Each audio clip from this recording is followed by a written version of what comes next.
The following program may contain information that to some may be considered inspirational or morally fortifying.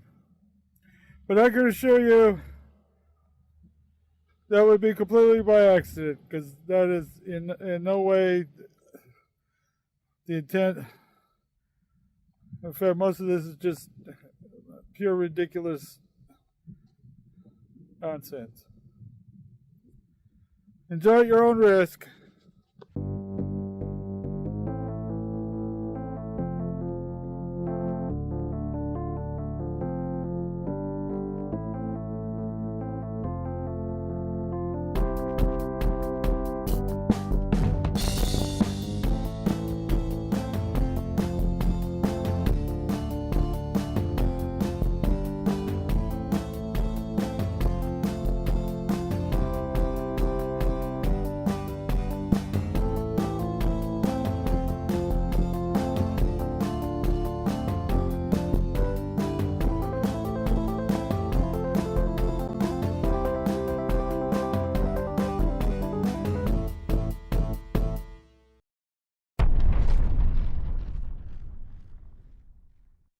So I got some stories here because we are celebrating not the life but the comedy career of Niek Theelen. So I wrote down some of my favorite memories of me and Niek. This one time we were on our way to a show in 2019. Niek was driving his classic Niek Theelen mobile, which is an SUV. And he either forgot that I'm blind or he just loves treating me normal. We're turning on Ross coming from 50th, so Gates. And all of a sudden, as we're turning on to Ross left, I might add, he's like, "Hey, is this a one-way?"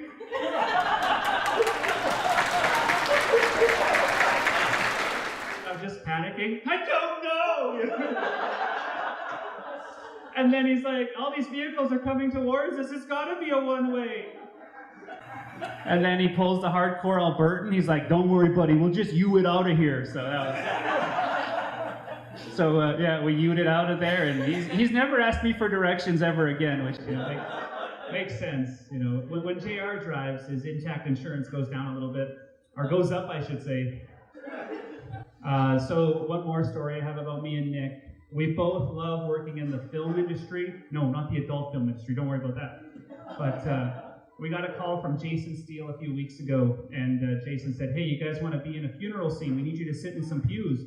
And me and Niek said, "Sure." Niek said, "So when you and your wife picking me up?" And I said, "I'm walking today, buddy." "Oh, maybe I won't make it." And I said, "No, wherever there's a will, there is a way." So Niek got in his wheelchair, and I picked him up. I walked over to his house, and I pushed him there, right? He was like, "Go left, go right, your other right." We eventually got there. But before we got there, we had to cross Taylor Drive over 67th Street. And this is when I forgot that I was pushing a man in a wheelchair. You see, when you're learning about mobility as a blind man and you're learning about crossing the streets, when the traffic goes with you, you start walking. When the signal is done, when no one's turning ahead of you, in the turn lane, you start walking. I forgot that I was pushing Niek, and as soon as the traffic went, I just went. I grabbed Nick's chair and I pushed, and I could tell something was wrong because for some reason he was hitting the brakes of his wheelchair, which then got me to push even harder. And I could tell something was wrong because for some reason he was hitting the brakes of his wheelchair, which then got me to push even harder. And then once his brakes gave out, we took off like a speeding bullet. And then as I'm pushing Niek, I hear Niek yell, "What are you doing?" Which then I'm like, "We're crossing the street." And then Niek says, "On a yellow?" And I'm like, "Oh, well, we're kind of screwed now, so we're going to keep going." And, as you can tell, me and Niek are alive and we're still doing well. All right. Ladies and gentlemen, my name's J.R. Bjornson. Thank you so much. One more time for J.R. Bjornson. Are you having a good time? It's my pleasure to introduce the one and only reason we're here, our friend and very funny guy, Niek Theelen.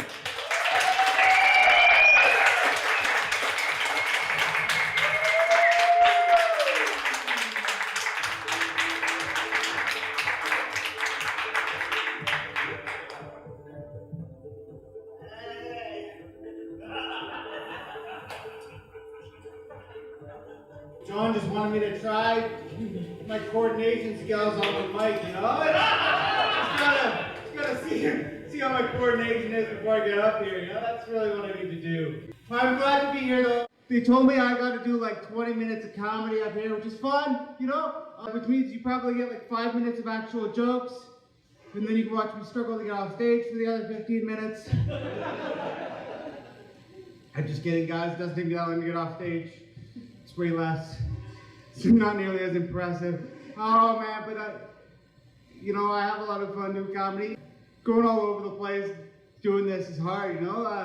I've been traveling for a while. Like went to Europe and did some comedy, which was fun. I went to Amsterdam, did comedy there, and found out for everyone in Amsterdam they have 2.5 bikes, which means that statistically in that country, I'm letting everyone down. And then also went to Ireland, right? And my friend was like, hey, can you help me out with like 40 pounds? And I was like, dude, it doesn't even look like I got a 10. Yeah. By the way, I should tell you guys, you can cancel the ambulance in case you're worried, you know? I made it up here, I'm safe. Nobody is gonna get sued. Unless I want to get paid after the show. In which case, you're getting sued, you're all getting sued!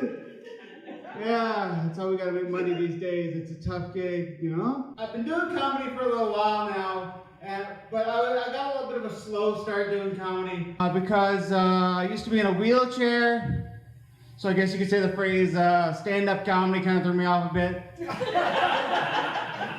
You know what you're thinking, wheelchair comedy, it's kids on a roll. Yeah. But it's been tough too because people, they just see my disability sometimes and they don't see what I'm capable of. Like sometimes people will be like, hey man, can you even make a cup of coffee?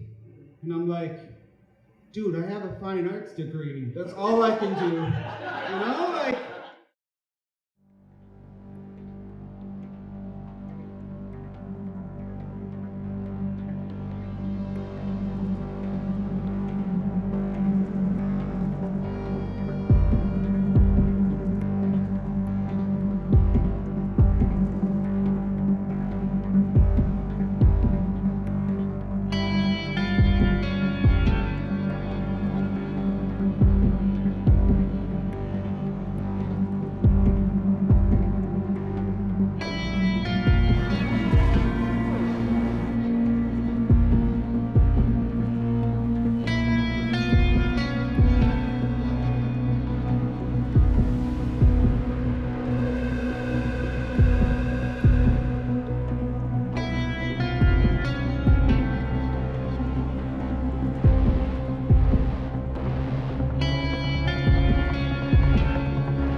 So I've been trying to like find different jobs, right? Like I went to a kitchen before COVID, like I went to like a restaurant and they were like, so how are you with knives? And I'm like, I'm not too bad. I can juggle like 3 of them.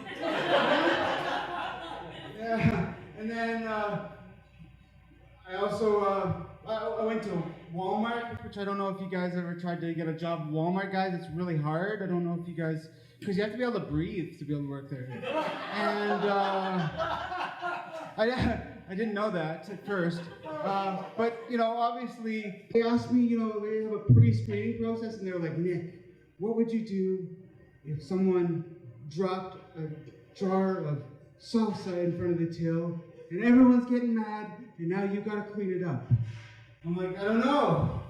Probably get some chips and invite the rest of the staff. See if anybody in line sells Tupperware or Avon. Turn it into a business opportunity for everyone in line, you know? We gotta expand this, right?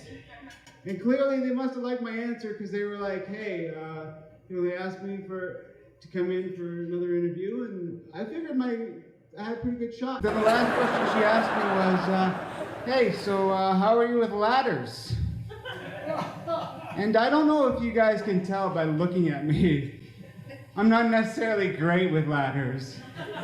I'm amazing because I'm the 2020 Stakes and Ladders champion, all right?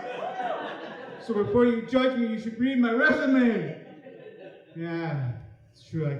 I can read, do a lot of things. A lot of people were like doing really inspirational things during COVID, you know? Like people were like learning languages or going on, like, you know, they were getting exercise, they were going on runs, you know, marathons or whatever. And first of all, you know, the city of Red Deer, they have these things called fun runs.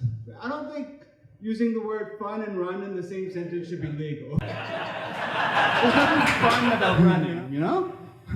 Unless maybe I get to like try to trip you while handing you some snacks and Gatorade and while volunteering, or give you like one of my fancy homemade cookies that JR and I whipped up earlier.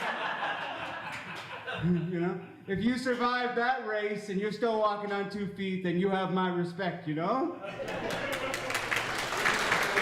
Knock, knock. Almost not me, because the city of Red Deer doesn't plow their streets.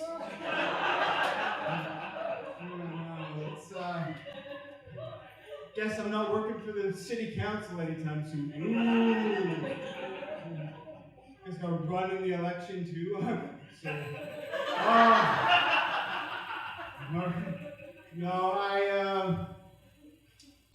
I've been trying to get out there and be active, you know, like people say you should do, like they're saying you gotta do these marathons, right? I don't think that's right. Like these marathons are a lie, I think, you know. I think if you wanted to do a marathon, you don't actually, like, I signed myself up for a half marathon last week. If you guys want a little cheat, what you can sign yourself up for a marathon, do what I did 2 weeks before the thing. I just canceled my registration. I said, sorry, I tore my Achilles tendon, but since I've already paid the registration fee, could you just send me the medal in the mail?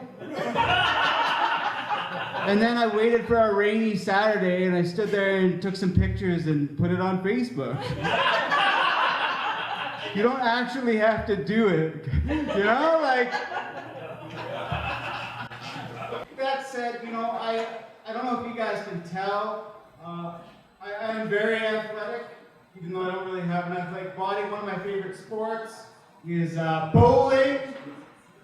Yeah, bowling. Some people tell me that bowling is not a real sport, and I'm like, how come it's not a real sport? They're like, because it's not, you're not even sweating when you're bowling. And you're like, okay, fine, but like, you know, like, you changed your name to Crazy Legs on the scoreboard. I'm like, yeah, because it's so extreme. I'm like, if it's not an extreme sport, then why does the guy at the front desk ask me if I need to use a ramp every time I go? You know? And my dad will come up to me and be like, it's not that bad, you know, just go and enjoy yourself and, you know, use the ramp, who cares? And I'm like, Dad, it's not embarrassing that I have to use a ramp. It's embarrassing that you work at a bowling alley, all right? My name is Niek Theelen. I was born in Holland. In 1999, my family moved to Canada. Moved to Canada, they said. The weather would be great, they said. Canada. Yeah, it's cold, but at least we have hockey. Oh, Canada. It'll warm up.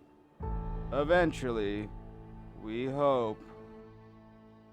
Originally, we had the choice between Canada, Australia, and New Zealand. And my dad was like, you know what? The weather will be great there for 3 weeks a year. It'll be great for his muscles, you know? We can just get a hot tub. So like we did get a hot tub like 3 years ago, but it was a wood-fired hot tub. He's like, oh, you want to go in the hot tub? You got to go collect sticks first. I'm like, what is this? Oh, I don't know if you guys know this. I was actually a torchbearer for the 2010 Olympics, and it was fun, you know, except for the fact where you know, some executives at the Olympic Committee decided it would be a good idea to give a guy with crutches a flaming butane torch, right? And you tell him to start running 500 meters. And I know I did the quotation marks because I'm so independent, woo, right? But that wasn't the traumatic part. Like the thing is, like halfway through that journey, like I kind of dropped the torch a bit. It was dangling between my legs, and I don't want to get too graphic, but I will ask you guys, have you guys ever heard about that Christmas song talking about chestnuts roasting on open fire? It's been a journey though, like, because like I said, I went to my doctor, and they're like, you can do anything you want to, and I'm like, okay, I'm gonna train to be in the World Cup. How about that? They're like, I don't know, your muscles are a little tight. I'm like, all right, I'm gonna be an NFL kicker. How's that sound? I'm sweating up here like crazy. But like, the thing is, I'm actually probably sweating more than I do when I play sports. Like I said to you guys, I play a lot of sports. And I don't know, like, I play basketball, and last season I shattered 3 backboards and a hip. And then I tried skiing, but it's hard to get myself all motivated to go skiing, right? Like, you gotta put on all that gear, it's really sweaty, it's tough, you know? I just put on all that gear and I get to the top of the hill, and I kind of find it goes all downhill from there.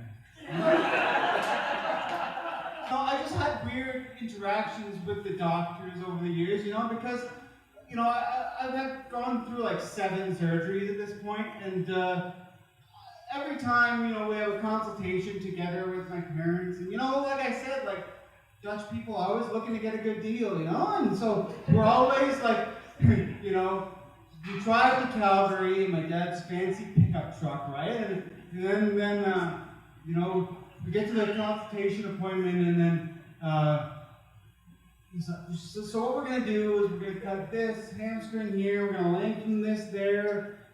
My dad's like, I got a good tile saw in the back of my truck. You can just cut that and lengthen it up, I'll get a hammer and we'll get her done. You know, so it's like, we're going to need a little bit more precision than that.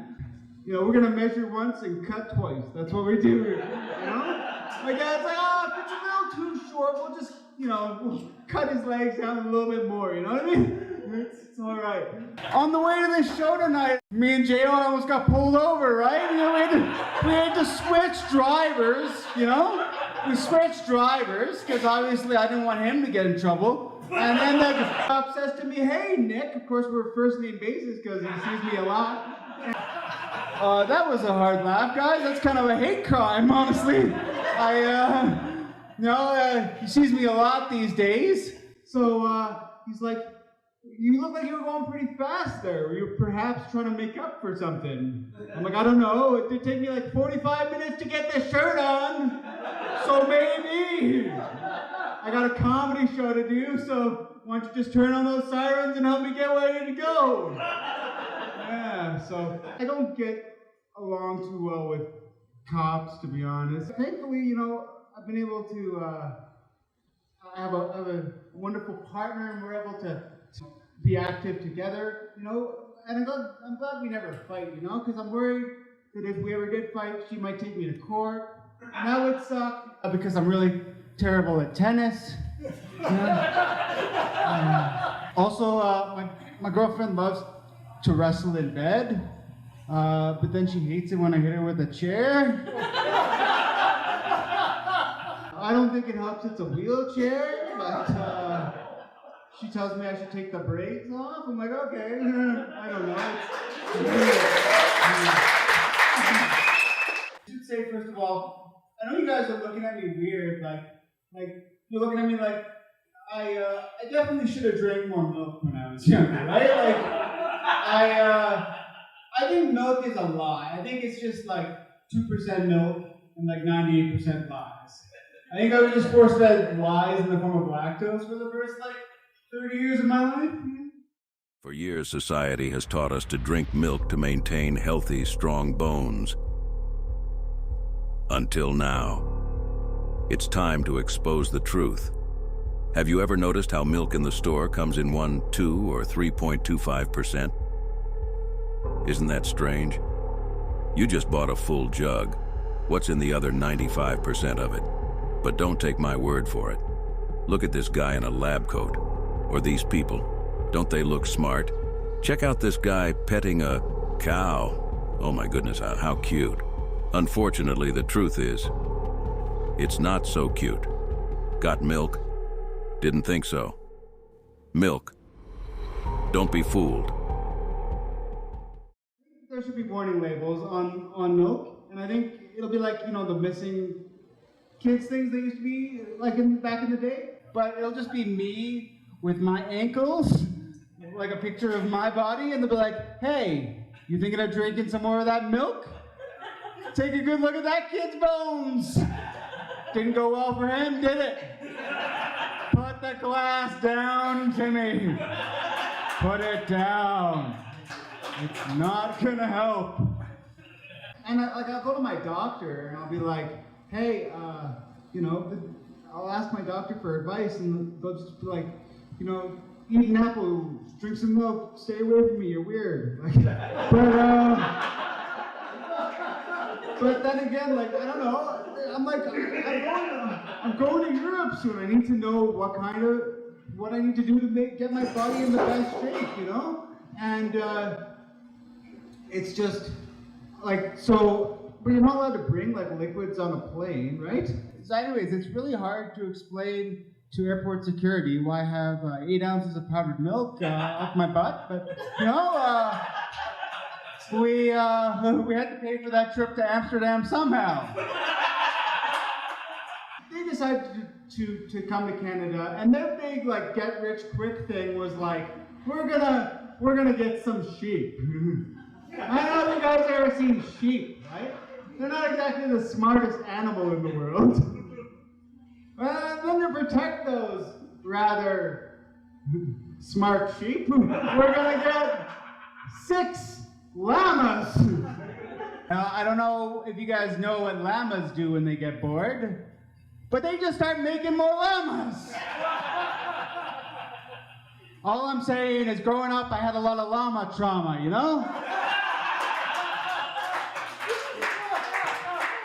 And you can read all about it on my website, llama-lover.biz. Trying to bring back .biz. But the weirdest thing, the other day, he came over and he was like, you know what? Because my dad's the kind of guy that he'll try everything, He'll try everything at least once, Like, they bought some yaks, and like, my dad called me the other day, or like a couple weeks back, he was like, I can't come over, I'm sorry, we have a yak emergency. I'm like, how fast do the cows move? I'm pretty sure if I just like opened the gate and, shook some like cat food at them, they would come this way. He calls me like a couple weeks later and he's like, oh no, we have a tulip emergency. Because my parents, my dad, that's what he went to school for, to be, to open up a flower shop and grow flowers. So we decided that in the middle of winter would be the perfect time to grow some flowers.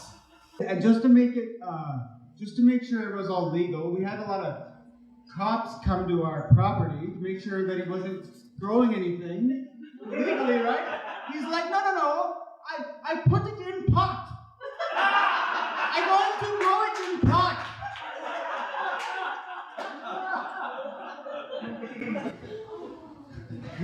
So maybe it was just all the cops and all the aerial scans they did of our property to make sure we weren't growing illegal things, you know.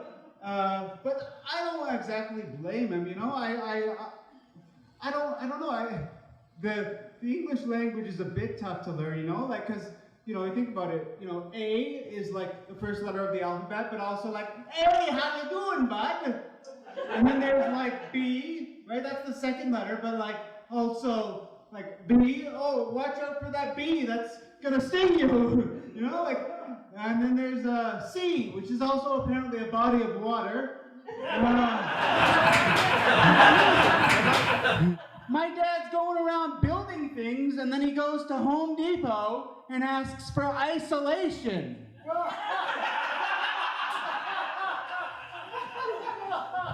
I wish they would have just let him work at Home Depot. Then we would have had some isolation, you know? And like I have had some trauma with bathrooms over the years because like you know, like everybody wanted to do all these inspirational things during COVID, and I'm over here trying to work on my shower time, you know? Like as a kid, it used to take me like an hour to shower. So I just like every day during COVID, I was just like shaving off 10 seconds off my shower time. You know, currently my record is 37 minutes and 24 seconds. I don't mean to brag or anything, but if showering was an Olympic sport, I would probably get a bronze.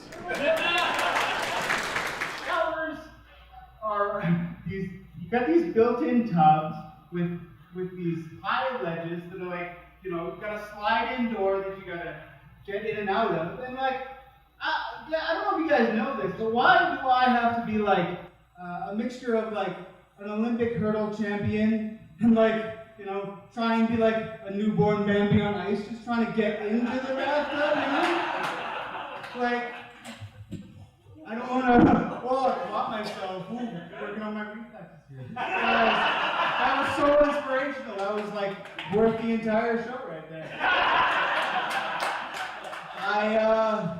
By the way, I want to make sure that before you leave, like I want to make sure that you feel like I said something inspirational. You know, I mean, I found out over COVID that like you can really do anything you want to. Because I saved up all my money from all the comedy shows I would do, right? From like, you know, like so far, like that's like $75, and just made me realize like I invested all that money into my comedy career, which got me like 3 new shirts and a domain name, Llama Lovered Up is,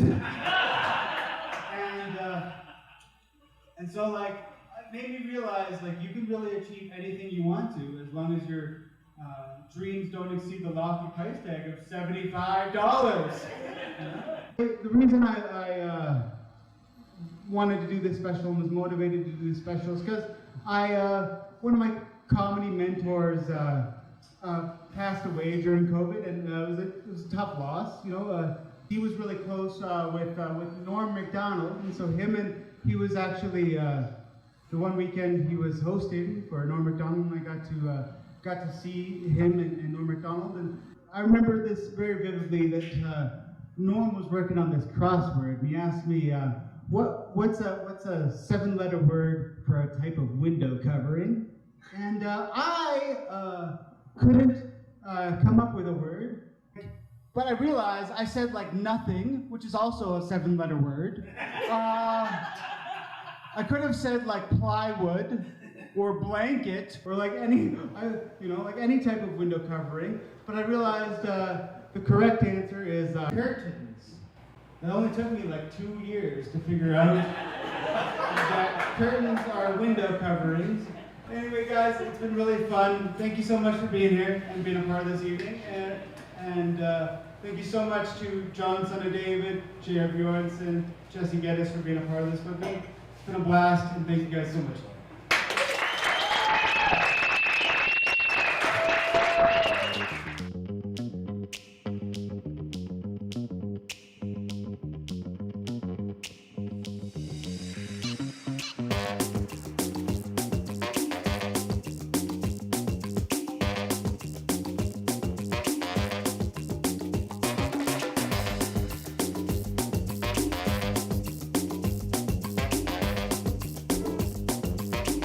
Hey, buddy, you did great up there. Thanks, man. I appreciate it. Thanks again for the stage time. No problem, dude. Hey, what's the deal with your legs, anyways? I'm like Lady Gaga, man. I was born this way. Nice. You should tell him your feet are messed up because of the shoes you're wearing.